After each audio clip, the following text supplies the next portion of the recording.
all about the science of finding and keeping love. Right now, we are on chapter 6, which discusses all about avoidant attachment style. Are you avoidant? Is your partner? Is someone that you know and are close to, even if it's a friend? The more you know, the more easily you'll be able to pick up those cues and clues that tell you someone's attachment style.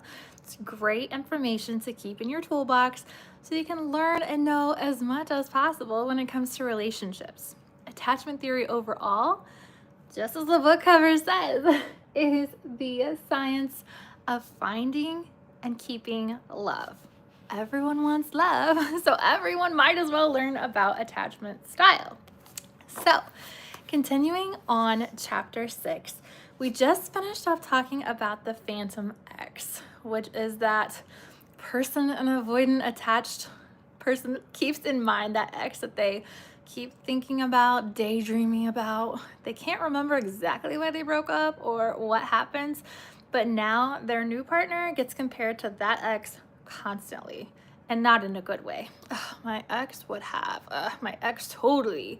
So that is one of the deactivating strategies that an avoidant partner may use to almost semi-sabotage their new relationships. Don't be that person, and don't let someone pull that on you. If you notice the cues and clues that they talk about their ex a lot, whether in a positive or negative way, if they're talking about their ex a lot, you might be dealing with the phantom X. So the number 2 actually, way that avoidants tend to sabotage their relationships, besides the phantom X, is called the power of the one. So they start talking about this on page 125 of the book. Again, this is in chapter 6 about avoidant attachment. I'm going to read you just a little bit because I feel like they say it well. So why reinvent the wheel here? Have you ever gone out with someone who you think is amazing, but as you start to get closer, you become overwhelmed with the feeling that they aren't actually so great after all? This can even happen after you've gone out with someone for a considerable amount of time and everything's going well, and then all of a sudden you're like, you know what? I know I thought they were awesome, but really they're not the one. They're not the one for me. You experience that chilling effect. You start to notice that they have a weird way of eating, or that their nose blowing infuriates you. You end up discovering that after initial exhilaration fades, you feel suffocated and need to take a step back. That's like avoidant 101. The word alone, suffocation or enmeshment. Those are the 2 words that come to mind for me when talking about avoidant. Suffocation. They feel suffocated when you start to get close. They're like, I can't breathe. I need space. I'm suffocating here. It says, not wanting to look inward and believing that we all have the same capacity for intimacy, you conclude that you're just not in love enough, and so you pull away. Your partner is crushed and protests, but that only strengthens your conviction that they are not the one. Moving on from date to date, the next person to the next, you begin the same vicious cycle over and over, believing all along that when you find the one, you'll effortlessly connect on a totally different level. Not a valid belief, but that's what happens on repeat for avoidance. There are also a lot of studies showing that if you are getting back into the dating pool right now, you are very likely to run into an avoidance because of the math. Avoidants don't get with avoidance. There's not enough emotional glue to keep them together. So avoidant partners are not even in the equation. The avoidants tend to be attracted to or match up with secure partners or anxious partners. And anxious partners and secure, they get into the toxic cycle of crazy. With a secure partner, there's 2 different ways it can go. Either the secure partner can influence the avoidant partner, help them become more able to be emotional and to be vulnerable, or they can just get bored and turned off with it. Like, they keep pushing me away. Like, I don't like that behavior. I don't like that treatment. I'm bored. I'm done. So there are a lot of avoidants out there. There are 50% of the population who are secure, but most of those people are already in happy relationships. So they're not necessarily on the dating pool. The highest percentage of people out there, if you are dating or looking to date, are avoidants. because they don't tend to stay in relationships very long. They're always looking for the one, looking backward, or getting into those surface level relationships, hookup culture, things like that, that just don't last very long. So they are recycled again and again in the dating pool. Scary but true. Anxious, theirs varies because they tend to stay in relationships longer. Even when they want to break up, they feel super connected and attached, and it takes them a very long time to do so. Then if they happen to get with a secure partner, they tend to stay in that relationship for a really long time and become more secure themselves. So those last a long time as well. I would love to know the exact numbers, but most of the dating pool right now are avoidance after a certain age, not, teenagers, high school age, but adult dating pool is very, very highly avoidant. So it says, how can you change if you have an avoidant attachment style? As you read through these chapters, it becomes apparent that being avoidant isn't really about living a self-sufficient life. It's about a life of struggle involving the constant suppression of a powerful attachment system using the also powerful deactivating strategies we've outlined. Because of their power, it's easy to conclude that these behaviors, thoughts, and beliefs are impossible to uproot and change, but strictly speaking, it's not the case. What is true is that people with an avoidant attachment style have reasons that they cannot seem to find happiness in relationship, and it has little to do with themselves and a lot to do with external circumstances. They think that they're constantly meeting the wrong people or are not finding the one when they're hooking up with prospects who want to be with them. They shut that right back down. They rarely search inside themselves for the reason for their dissatisfaction, and even more rarely seek to get help or even agree to help when their partner suggests that they need to do so. Instances like counseling, things like that, avoidants are the least likely attachment style to want to go to counseling. They may need the help the most, but they're the least likely to actually go get it.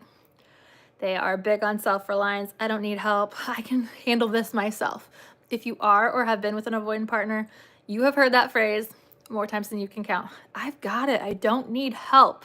That's one of those things from toddlerhood on that you will hear from avoidant attached humans.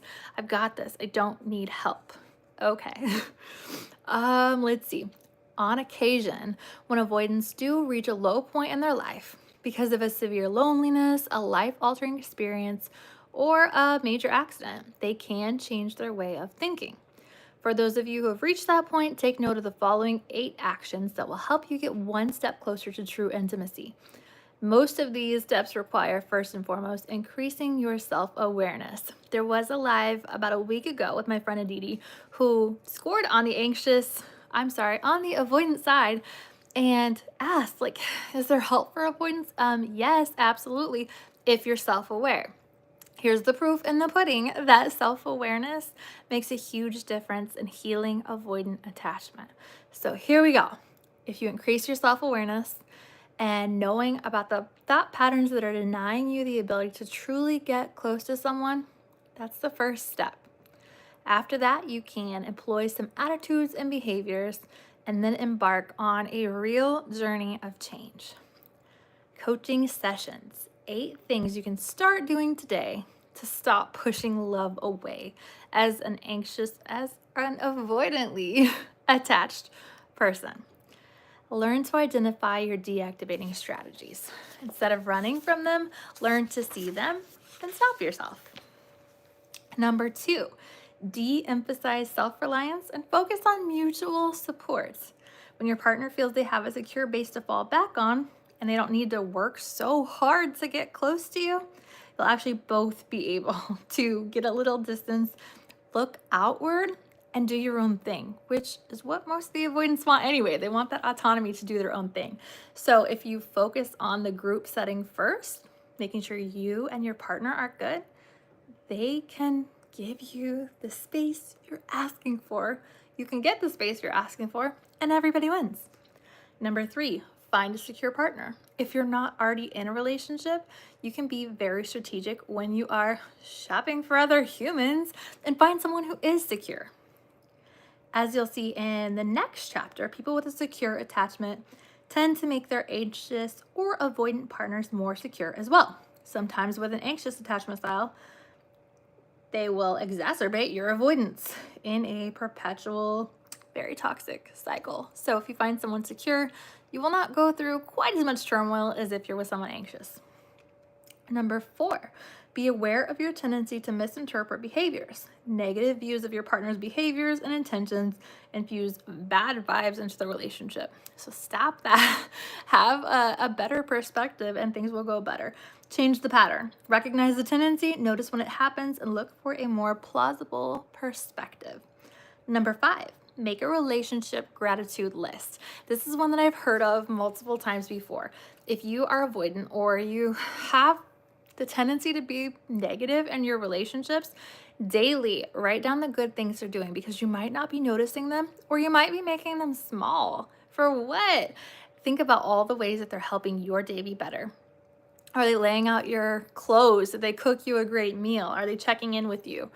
What are they doing that's making your day better? Write those things down and acknowledge those things whenever possible, because what you focus on grows. So if you are looking for good, you're going to find the good and you're going to make more of the good. Win-win for real.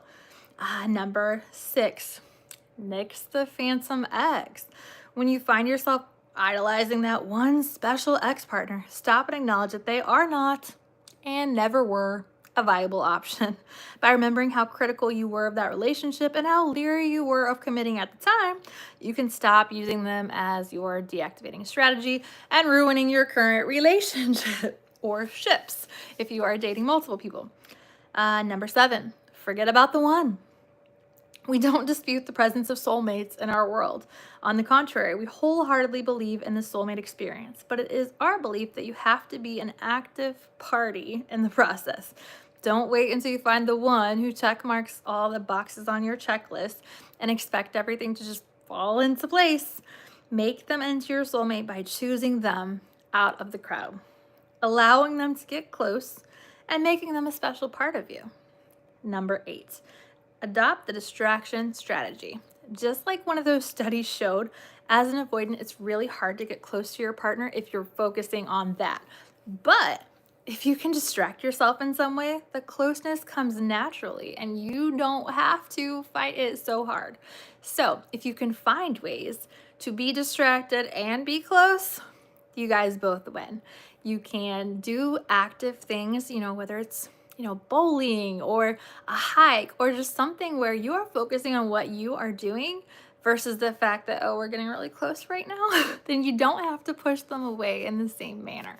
So that is a big one that people can do so easily that makes it win-win for you and your partner regardless of their attachment style. So that is a wrap on chapter 6 about the avoidant. Chapter 7 is all about the comfortability of a secure partner. Those magic 50% of the population who are unicorns and don't have the struggles of anxious attachment, whether in the way of avoidance or in the way of anxious. They are secure, they are good, they can naturally and easily handle life's challenges, whether it is intimacy in or out of the bedroom, whether it is conversations, closeness, cuddles. They can handle things, but they don't get preoccupied and zone in only on the relationship. They handle it in a healthy way, healthy distance. They're not pushing away, they're not pulling in. Securely attached are the healthy distance winners. And no matter what type you are now, you can learn more about your type, learn how to heal your type, and get into that club. Get in a securely attached club. I hope that was helpful. Come back and see more, ask your questions, and grab the book if you have not already. $10 super well spent, attached. Look it up on Amazon or wherever books are sold. There's so much science in one little book. Easy read, not bad at all. Thanks, guys, and have an awesome night.